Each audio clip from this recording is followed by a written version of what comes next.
MLA గారికి వంశీకృష్ణ గారికి అదేవిధంగా మా ప్రీతమ నేత మన సాయి సుధాకర్ గారికి అందరికీ కూడా పేరు పేరున నమస్కారాలు తెలుసు. నా పేరు గోడి విజయలక్ష్మీ నరసింహాచారి, నా శ్రీమతి 38వ వార్డు కార్పొరేటర్. అయితే సుధాకర్ గారు చెప్పినట్టుగా గతంలో కొన్ని దశాబ్దాల వెనుక భాగం చూస్తే అవన్నీ కార్యక్రమాలు జరిగేవి. స్థానికులందరూ కూడా చాలా దాన్ని గవర్నర్ సత్యనారాయణ ఉన్నప్పుడు నాకు బాగా తెలుసు. వారికి ఒక లెటర్ ఇస్తే వారు ఇమీడియట్గా దాన్ని అక్కడితో ఆఫ్ చేసి దాన్ని ఖాళీగా ఉంచడం వల్ల స్థానికంగా ఉన్నటువంటి పద్మశాలీలకి ఇక్కడ ఒక కమ్యూనిటీ హాల్ లేదు అనేటువంటి ఎన్నాళ్ళు బట్టుగా వస్తున్నటువంటి వారి రిక్వెస్ట్ మేరకు గౌరవ ఎమ్మెల్యే గారు మేము పదే పదే వారు వెళ్ళి కలిస్తే తప్పకుండా వారు ఇమీడియట్గా వచ్చి చూసి పర్యవేక్షణ చేసి శాంక్షన్ చేయడం జరిగింది. దానికి ఎంపీ గారు మరియు ఎమ్మెల్యే గారు మా సుధాకర్ గారు కూడా ప్రభుత్వాలతో చర్చించి కుటుంబ సభ్యులందరూ కూడా సమిష్టిగా వారికి పద్మశాలికి మా ద్వారా శాంక్షన్ చేయడం నిజంగా మేము ఒక సుకృతంగా భావిస్తూ కూటమి చెప్పినట్టుగా గతంలో ఎమ్మెల్యే గారు ఇచ్చినటువంటి వాగ్దానాలు ఏవైతే ఉన్నాయో ఇప్పుడు పంజే జంక్షన్ నుంచి ముఖర్జీ హౌస్ వరకు, పంజే జంక్షన్ నుంచి కోశ హాస్పిటల్ వరకు కూడా సుమారు ఒక 50 లక్షలతో ఆ రోడ్లు కూడా శాంక్షన్ చేసి పదే పదే అధికారులు చేయాలి. అది కూడా ఇప్పుడే జరుగుతుంది. అందుకు నా వార్డు ఎంత అభివృద్ధి పదంలో తీసుకెళ్తున్నటువంటి మా కూటమి పెద్దలందరికీ మా ఎంపీ గారు కూడా ప్రత్యేకమైనటువంటి నా శ్రీమతి తరపున నా తరపున ధన్యవాదాలు. ఈరోజు నియోజకవర్గంలో పద్మశాలి సోదరుల యొక్క కోరిక మేరకు మేము ఎలక్షన్ ముందు, ఎలక్షన్ తర్వాత కూడా ఇక్కడికి వచ్చినప్పుడు ఈ ప్రాంతంలో ఒక కమ్యూనిటీ హాల్ కావాలని చెప్పేసి వాళ్ళు అడగడం జరిగింది.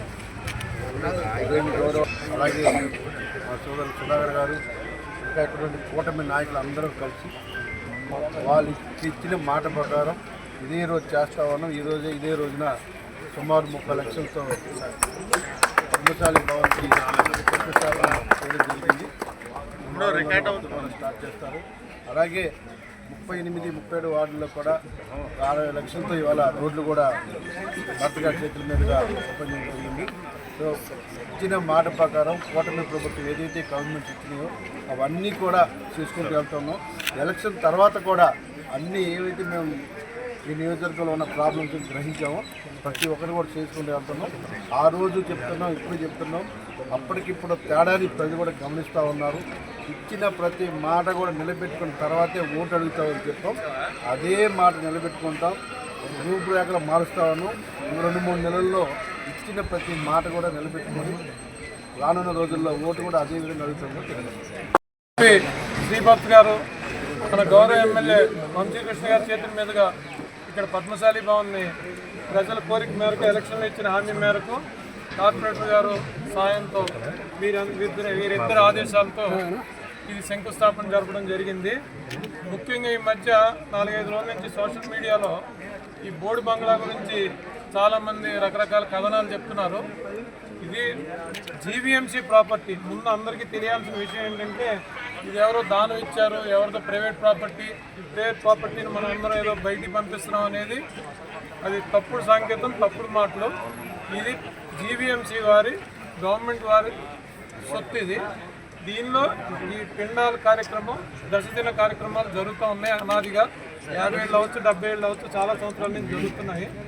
జరిగే ప్రక్రియలో భాగంగా అక్కడ గ్రామస్తులందరూ దీన్ని 20 ఏళ్ళ నుంచి కూడా గౌండ్రాజు సత్యనారాయణ గారు, శ్రీనివాస్ గారు, వాసుపల్లి గారు అందరూ ఉంటుండగా ఈవెన్ వంశీకృష్ణ గారు కూడా వాసుపల్లి తర్వాత వచ్చిన వాళ్ళు కూడా రకరకాల వినతులు గ్రామ సభ్యుల నుంచి వ్యక్తం అవుతుంది. అక్కడ అన్ని సామాజిక వర్గాలు ఉంటాయి. సో ఈ తాలూకా అసమమైన కార్యక్రమాలు ఇళ్ల మధ్యలో జరగటం కొద్ది ఇబ్బందికరం కాబట్టి వారికి 20 ఏళ్ళ నుంచి ఇస్తున్నాం. ఆల్టర్నేటివ్ భవనం కూడా జ్ఞానాపురంలో నిర్మించి ఇచ్చినా కానీ అక్కడ తాలూకా ప్రీస్ట్ వెళ్ళకపోవడం వల్ల అది వేరే వారు ఆక్యుపై చేసుకోవడం జరిగింది. ఇప్పుడు కూడా వారికి మళ్ళీ తాళాలు ఇచ్చి ఒక 150 రోజుల పాటు ఈ గ్రామస్తులు అది చేసుకునే వాళ్ళు ఇద్దరిని కమిటీ వేసి నిన్న 150 రోజులు ప్రోగ్రెస్ చూపిస్తా ఈ కమిటీ వారు ఎవ్రీ మంత్కి వాళ్ళు ఆల్టర్నేటివ్ ల్యాండ్లో జరిగే కన్స్ట్రక్షన్ని ఈ గ్రామస్తులు చూపిస్తా ఈ 5-6 నెలల లోపు వాళ్ళు వేరే ప్లేస్కి షిఫ్ట్ అయ్యే విధంగా ఆ గ్రామస్తులకి ఈ కార్యక్రమాలు చేసుకునే వాళ్ళకి మధ్య ఒప్పందం కుదిరింది.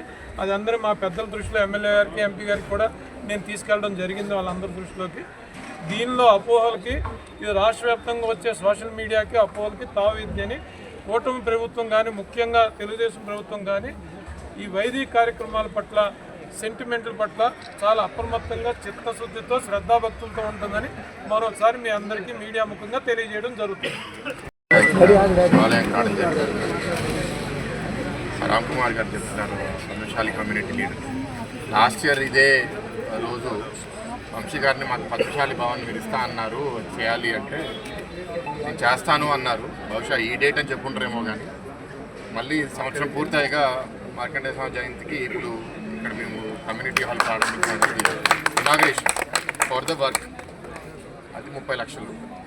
ఇందాక మా నరసింహాచారి గారు చెప్పారు, ఇప్పుడు 3 రోడ్లు ఇచ్చి 50 లక్షలు, టోటలీ 80 లక్షలకి ఇవాళ వర్క్స్ ప్రారంభించడం జరుగుతుంది.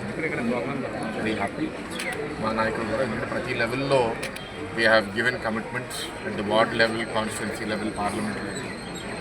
ఆర్థిక ఇబ్బందులు ఉన్నా సరే మేనేజ్ చేస్తూ వచ్చారు. ఇందాక సుధాకర్ గారు కూడా ఒక సోషల్ మీడియాలో జరిగే కాంట్రవర్సీ గురించి కూడా రెస్పాన్స్ ఇచ్చారు. ఎప్పుడైనా సరే మారే కాలంతో పాటు మనం కూడా ప్రజల కోరికల మేరకు అందరినీ సమన్యాయం చేస్తూ ముందుకెళ్ళాలి. దానికి ఒక మంచి సొల్యూషన్ ఎత్తికారు.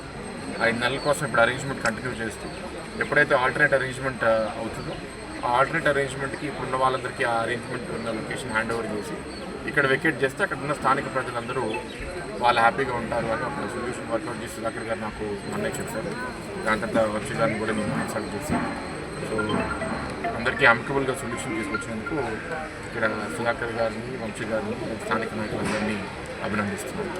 అండ్ ఇలాంటి మంచి కార్యక్రమాలు మీ ఎమ్మెల్యే గారు చేస్తూ ఉండాలని కోరుతున్నాను. ఎందుకంటే నేను ఈ వేదిక తీసుకుని మాట్లాడకూడదు కానీ మాట్లాడేస్తాను, మళ్ళీ ఏదైనా కన్ఫ్యూజన్ వస్తుంది. ఇదంతా ఎమ్మెల్యే గారు సుధాకర్ గారు కృషితో వచ్చే కమ్యూనిటీ భవన్. ఎందుకంటే నేను నా ఎంపీ ల్యాడ్స్ కమ్యూనిటీ భవనాలకి ఇవ్వలేను అని ఒక నిర్ణయం తీసుకున్నాను. కారణం ఏంటి అంటే 7 నియోజకవర్గాల్లో 20 లక్షల మంది జనాభాకి 5 కోట్ల సంవత్సరానికి అసలు దేమాటికి పనికిరాదు. కాబట్టి దానికి ఒక ప్రణాళిక పెట్టుకుని ప్రధానంగా విద్య, ఆరోగ్యము, స్పోర్ట్స్, గ్రంథాలయాలు ఇట్లాంటి హ్యూమన్ డెవలప్మెంట్ కోసం అవసరమైన మౌలిక సదుపాయాల మీద ఖర్చు పెట్టాలని ఒక నిర్ణయం తీసుకుని ఆ విధంగా మేము ముందుకెళ్తున్నాము. కానీ ఆర్థికంగా కాకుండా ఇంకే విధంగా అయినా సరే నా మద్దతు దీనికి ఉంటుంది. నేను ఎట్లాగో నా 5 కోట్లు కాదు, ప్రభుత్వానికి చాలా బడ్జెట్ ఉంటుంది కాబట్టి ప్రభుత్వం ద్వారా మేము ఎట్లాగో మేమందరం ప్రతినిధులుగా మేము చేస్తాం. Thank you.